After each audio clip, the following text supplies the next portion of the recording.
fishing, shipping, science, oil and gas, tourism, adventure. All that and even more is going on out there in and on our ocean.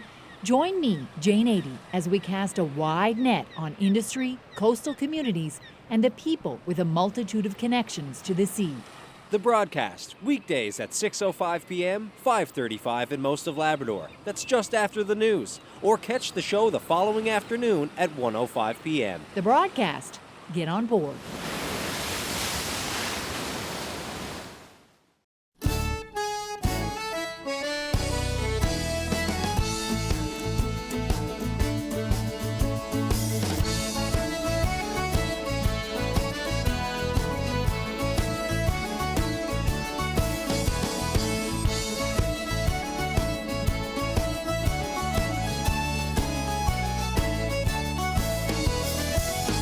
The broadcast in depth, everything you've ever wanted to know about mussels, including a connection to dental glue.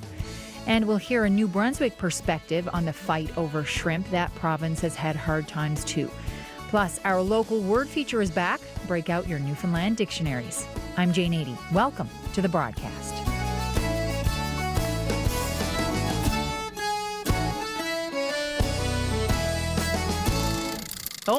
Oh, go get the net. I think I've got a big one on the line.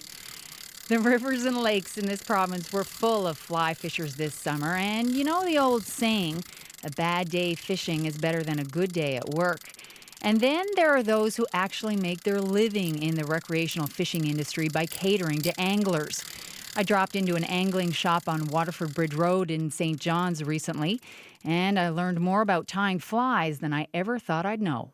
Hi, my name's Oisin McMahon and I run and own Blue Charm Angling Company Limited, which essentially is just a fly fishing store. Tell me a bit about what is involved if you're going to become a fly tyer. Well, you need a good vise, you need a pair of scissors, you need patience and skill, tenacity with your fingers. Yeah, a lot of patience to sit down and keep doing it.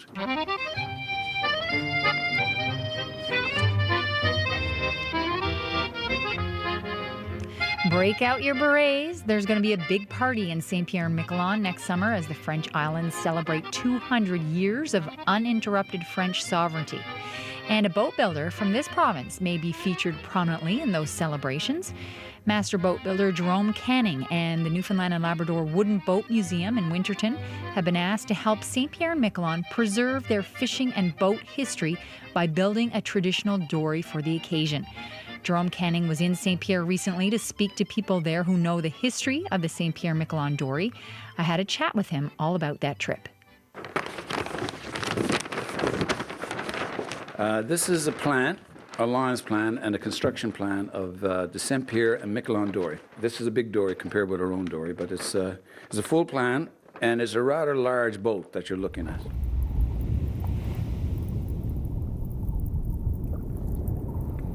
There are days working in this job that I wonder what it would be like to be a marine biologist. Imagine studying the ocean and all the critters crawling or swimming around out there.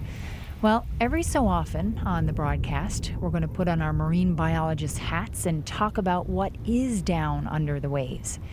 Today, we're going way down to the bottom to explore the life of the skatefish. Carolyn Mary is a marine biologist. She grew up in Montreal but became fascinated by the ocean on summer trips to Cape Breton. After her studies, she started work with the Department of Fisheries and Oceans in St. John's. And that's where she fell in love with a pretty special species, the skatefish. Okay, a skate is an elasmobranch. It's the cousin of sharks and rays. But unlike a shark, which tends to be kind of cigar-shaped, the skates are dorsoventrally flattened. From top down, they're flattened. And their bodies kind of look like a flattened diamond. We call the bodies discs. I'm just going to go back to that fancy word that you used at the beginning, elasmobranch. What are the characteristics of an elasmobranch? Well, elasmobranchs, the skates, the sharks, the rays, they're not called bony fish because all of their skeleton is made of cartilage. And that's Carolyn Murray, a marine biologist, telling us about the skatefish. And Carolyn says there's still a lot unknown about skates. One question researchers have is why the males and females don't seem to be too fussy about each other. These fish really keep to themselves. The adult male and female skates, during their lives, again, they're mature, they tend to live in separate areas, separate locations. There are a few times, as in some relationships, that the skates, for the sake of the future of the species, do get together. Now, we're about to get a little X-rated here on the broadcast, so if there are children in the room and you're not up for answering any questions about the birds and the bees, I'd turn down your radio. Okay, here we go. Everything you've ever wanted to know about skate sex. The male has a crescent moon shape on each wing of thorns, really sharp and large thorns. We call them alar thorns. And they're always relaxed, so they remain embedded in the wing of the male skate. The only time that he actually uses them is when he wraps his wings around an adult female. Then he erects those alar thorns into his own wings. So he locks his wings together.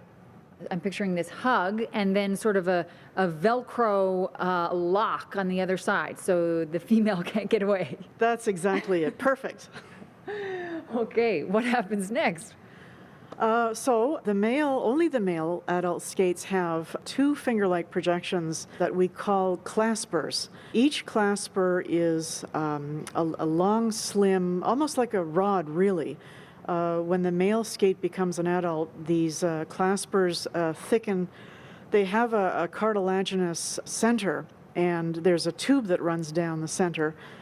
It becomes very rigid, so the male, once he has locked his wings around a female, he will take one of the claspers and insert it inside the female, in, well, what they call the cloaca, but if you will, the anus, or the hole where the poop and pee comes out.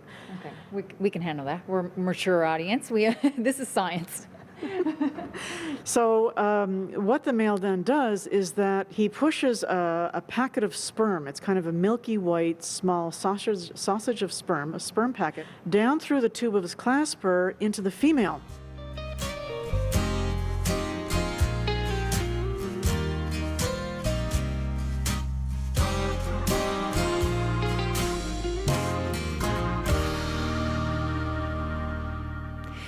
You can't live on love. That's one of the things Alfred Fitzpatrick said to me over a cup of tea at his kitchen table in Lamoline. But if you could live on love, and love of fishing in particular, well, Alfred Fitzpatrick would be all set. Sadly, Alfred told me while we chatted, this year could be more difficult than most. Crab quotas have been cut and there's little left to catch. That's not only the case where Alfred fishes, but in areas all over the province. So this season, his boat will be tied up at the wharf and his gear will stay locked up in his shed. He's made a tough decision to leave the fishery for now, but one he hopes is the right move for his family. Yeah, I was saying I got a trailer here. I have a 45-footer. I keep throwing my crab pots in and nets and everything else.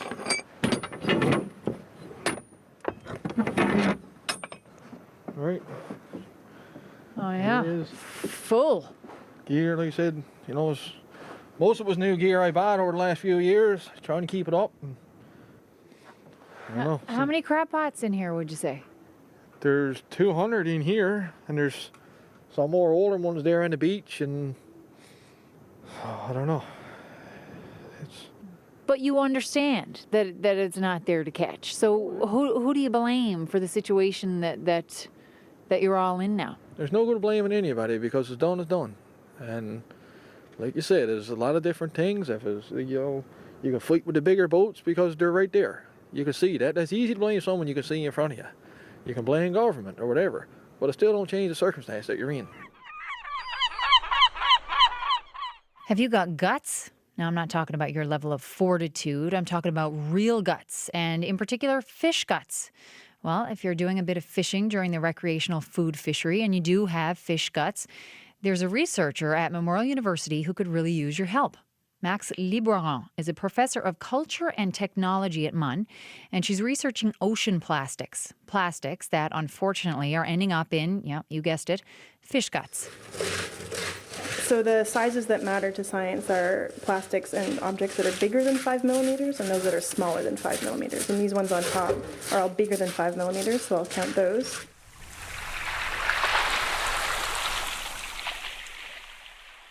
Well, have you heard of Whitecap Scientific Corporation? Well, you might soon. Whitecap is a local company making waves in the offshore with a brand new technology. Sam Bromley and Richard Charon are the guys behind the world's first 3D video inspection system used in remote operated vehicles. Sam and Richard's story goes back many years to Memorial University. Richard Charon was a math professor and Sam was one of his students. Sam went off to the mainland after he graduated from MUN, and years later he came back to Newfoundland and worked with his former professor for a company making sonar technology. And Sam and Richard were offshore one day when the light bulb went on for a brand new venture. Sam explains what happened. The robotic platform that we were operating at the seafloor became detached from its lift hook, and we needed to recover it. So the ROV repeatedly attempted to hook onto this lift hook with a butter knife strapped to the crane hook. Yes, true. Really? It's true, yes, yeah. And the RV pilot spent hours attempting, repeatedly colliding into this this structure to try to hook the line. And it just sort of planted a small seed, and there has to be an easier way. And it sat for like that for a while, and then there came a point in our careers where we saw an opportunity to maybe create our own venture, and looking for ideas, and this came up, and we started designing a technology that allowed an RV pilot to look through the monitor of a video display as if it was looking through a window into a truly 3D world behind the scene. I had done some work as my PhD with 3D stereo vision for robots. The idea was to take two cameras, generate a live 3D view, and present it to a pilot so that they can look not merely at a flat screen, but by tipping their head from side to side, they can actually look around the remote objects and ideally get that lift hook captured the first time. No butter knife needed. Without the butter knife, right, exactly. So we built that technology, and it works great. But the market, although they thought it was very interesting, they didn't want it right away. I suppose we would have to educate the market, or they would have to discover for themselves what the benefits really were. It was a little bit more intangible. How much better would I perform with 3D capabilities? But what they did find interesting was the fact that we could do this live. And they asked us, if you could generate a live 3D view, can you fly around and stitch that together? So we thought for a moment, and we said, we could build that. And they said, that's what we want. What is it like when you have an idea and the industry people who you hope to market it to go, that's what we want? I can't imagine the excitement that you must feel. Yeah, it's a mix of excitement and fear.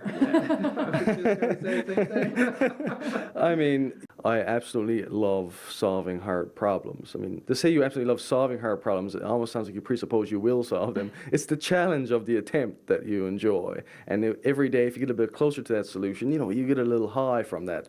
And when you finally solve it, woohoo, that's the real moment. I know I'm completely biased, but I think the people here are pretty amazing too. And I think a lot of what makes us unique and kind of quirky is living in communities by the ocean. I mean, where else are you going to find a guy like Pat King? Pat King is a carver who lives in Springdale. His latest work transforms mussel shells into beautiful jewelry. And I'm going to have a story on Pat next week. But here's a little bit of what he told me about how he works with mussel shells. You can use a whole shell. The trick there is to work with the hand-picked mussel shell as opposed to the harvested mussel shell. If you grow them in an environment, they're very thin, but if you find them in a rocky beach where there's a lot of wear and tear, the mussel shell actually thickens up. It might be up to an eighth of an inch thick.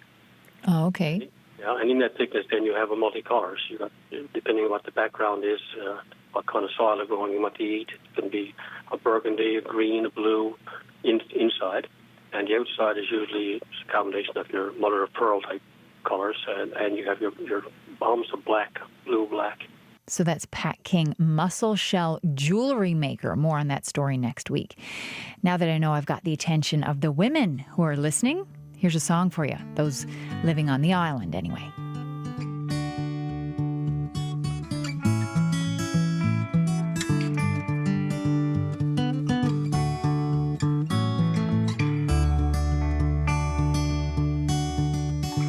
Island girls, they always come back when they're done with the city. Things that cities lack, like a slower pace, a smiling face, the boy that she knew when they left there too. How do you like cucumber? You probably had some on your salad today, did you? How about a little dried sea cucumber sprinkled on there? Or a few slivers in your soup? You probably haven't tried that, but the Chinese, they can't get enough. In fact, it's particularly popular this time of year around the Chinese New Year. In Japan and Korea, the body wall of the cucumber is eaten raw, boiled, or pickled in a mixture of vinegar and soy sauce. While it isn't a big fishery in this province, sea cucumbers are being harvested on the Burin Peninsula, and at least one research scientist sees big markets for the little species. My name is Bruno Gianazzi. I'm from Brazil. I did my undergrad in oceanography and my master's in aquaculture at Memorial. And now I'm doing a PhD in marine biology, looking at aquaculture of sea cucumbers in Newfoundland. So sea cucumber, is that something that you were familiar with? Is that something that you eat in Brazil? Oh, no, we don't. Well, there is a tiny market for sea cucumber in Brazil, but the main market for them is China.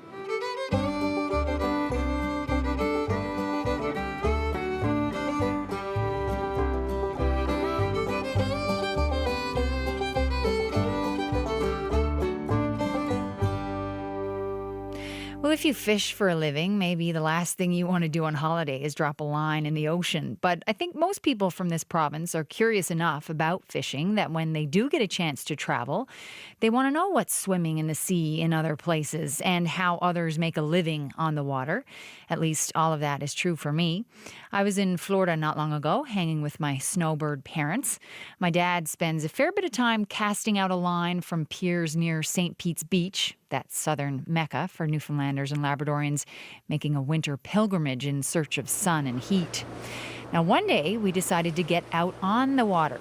A boat tour out of Pass-a-Grille promised a boatload of fish. Captain Randy Kaufman has had many Canadians on board and regularly entertains people from this province.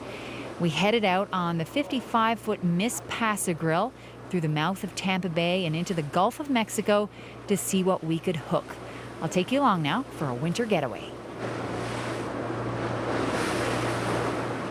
There were about 30 of us on board. We bounced over the waves in the warm Florida air. I would say most of them are not from Florida. Everywhere else but Florida.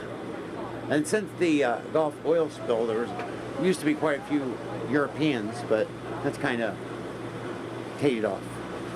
I think a lot of people think the Gulf is still tainted, but it's not. You can see that today. We average about 100 fish a day. That's really good fishing. And you get a lot of Canadians? Lots of Canadians, yep. We're always glad to see them.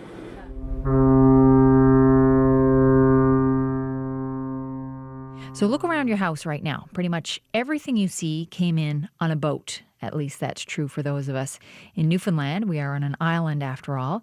And if you're driving in your car or truck as you listen to me now, yep, that's how your vehicle got here too. OceanX brings about 50% of the goods to this province by boat. Marine Atlantic brings the other half. If you live on the Avalon, chances are 75% of your stuff was on a blue container on board an OceanX vessel. We've all seen the action down there at the St. John's terminal at one time or another, but I wanted to get a closer look. I visited the terminal on a Sunday. The Sanderling had just arrived back in port and OceanX workers were flat out. A huge gray crane dangles a shipping container over the edge of the OceanX vessel, the Sanderling. This box and dozens more like it on the ship's deck came from Halifax. They're being offloaded at the terminal in St. John's. I'm watching the activity from the side of the vessel, but there's a much more interesting view of this work to be had. Captain Raymond Munden guides me up to his post for a better perspective on the operation.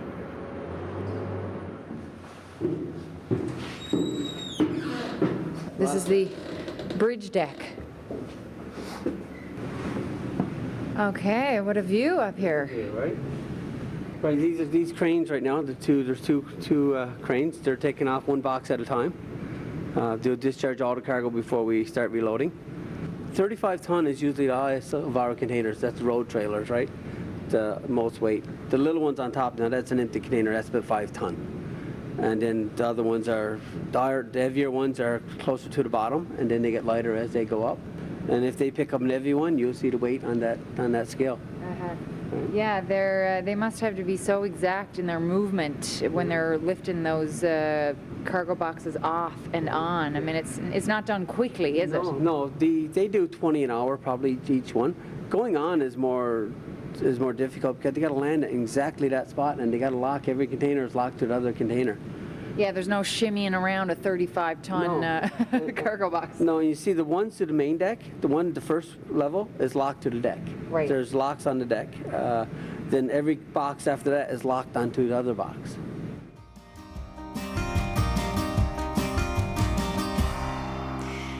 Well, a few weeks ago, we brought you to a gift store in Trinity where sealskin products were in big demand from tourists.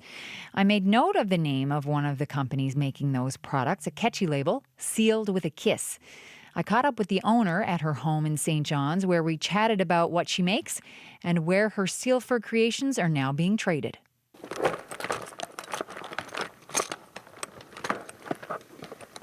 I have a box of tools here that I carry with me everywhere. I have every shape of plier and X-Acto knife and jump ring and thread and leather stripping. It depends on the piece of jewelry or the accessory that I'm working on. Things were getting pretty ugly. The wind had breezed quite a bit, and the swells there just mountains, right? There's just over big seas.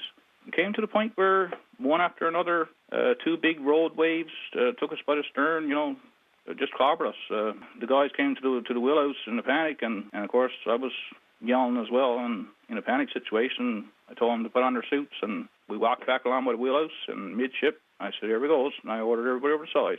Individually, guys went one after another.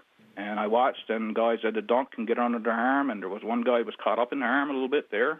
Anyway, I was the last one off, and I swam, it just seems like I drank probably a gallon of water.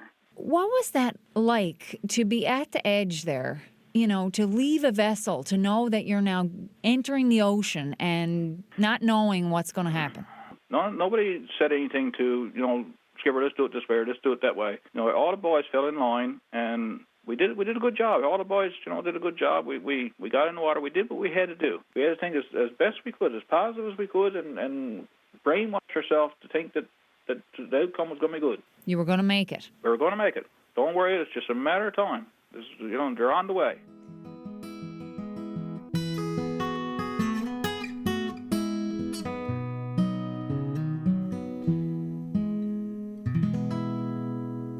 Well, if you love seafood as much as I do, this could be an exciting season of eating in this province now that the province has legalized the sale of fish directly between harvesters and the public and restaurateurs.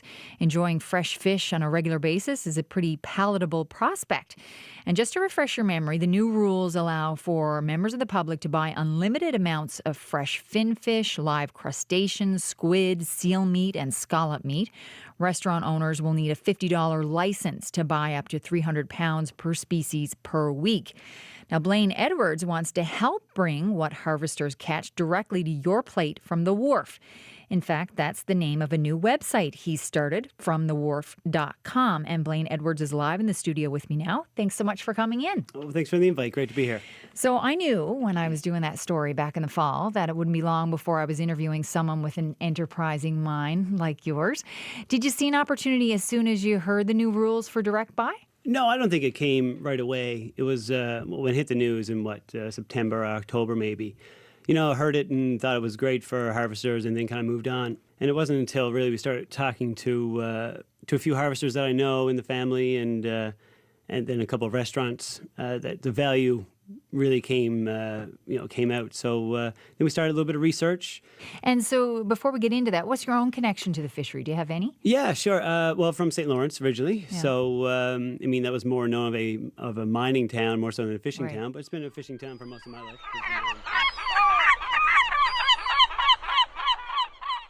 Minister Tutu hasn't committed to anything yet. He says decisions will be made later. He was here to listen. But listening doesn't make for a very good interview. So I decided to ask Minister Tutu about things he could answer and talk about. We started with where he grew up.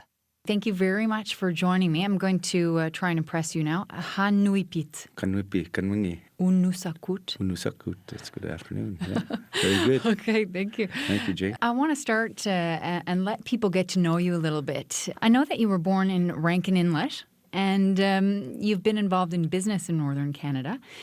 Just tell me a bit about your upbringing and, maybe the experiences that you had in that part of the country that might make you familiar with the fishery and what goes on in this industry. Well, I think, like I said, I was born in Rankin Inlet. I was raised all over southern Canada and then the Northwest Territories.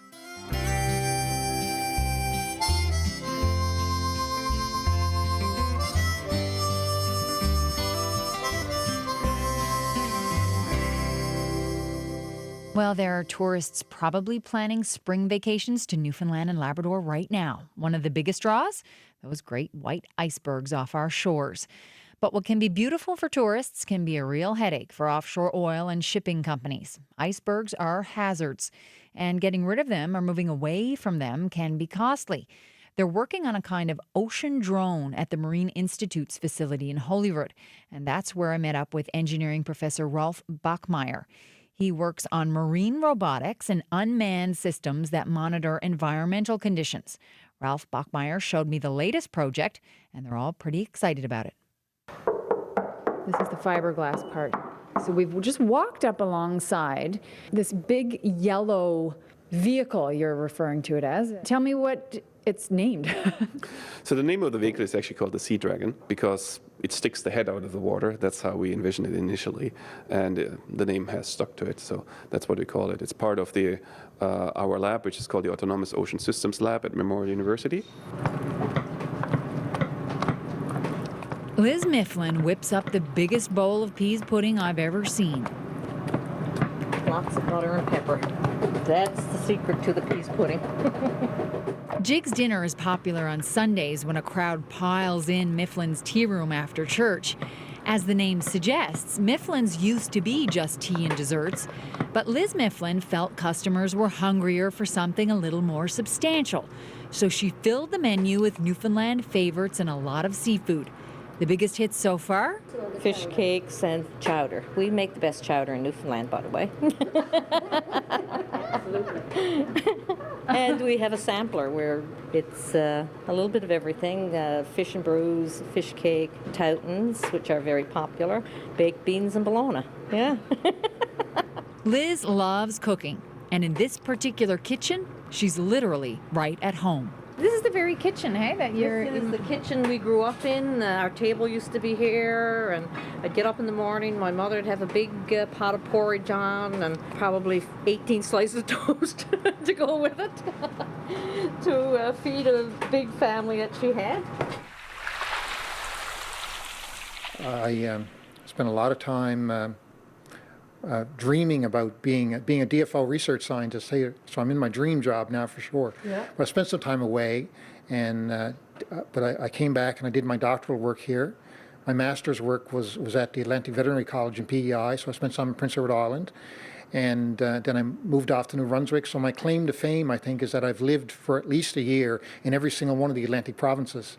And always connected to the ocean. Always connected to the ocean. I've never ever lived outside the ocean or away from the ocean at all. So Harry Murray has studied a lot about halibut and flounder, but his most recent area of study in this province has brought him back to his first love, the mussel. Here's Harry Murray again now on the very muscly mussel. They actually have what's called adductor mussels. Adductor mussels, M-U-S-C-L-E-S. Okay. Is that how you spell it? Yes. Okay. Okay. Inside that actually hold the two valves of the shell together. They have anterior and posterior adductor muscles.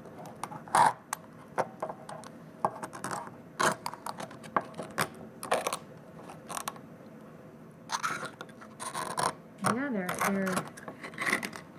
not easy, is it? So I'm just cutting through the cutting through the adductor muscles. Okay, now we can get a good idea of the anatomy on the inside. Okay. One of the obvious questions I'm going to ask you is, you love to work on mussels. Do you also love to eat mussels? I'm allergic. Really? I am. I am. If I eat them, I get really sick. Okay, I never expected you to say that. I can work with them, no problem. But if I eat them, I get viciously sick. Okay, so the shell doesn't bother you at all? Nope, not at all. And the meat doesn't bother me as long as I don't eat it. Okay, interesting.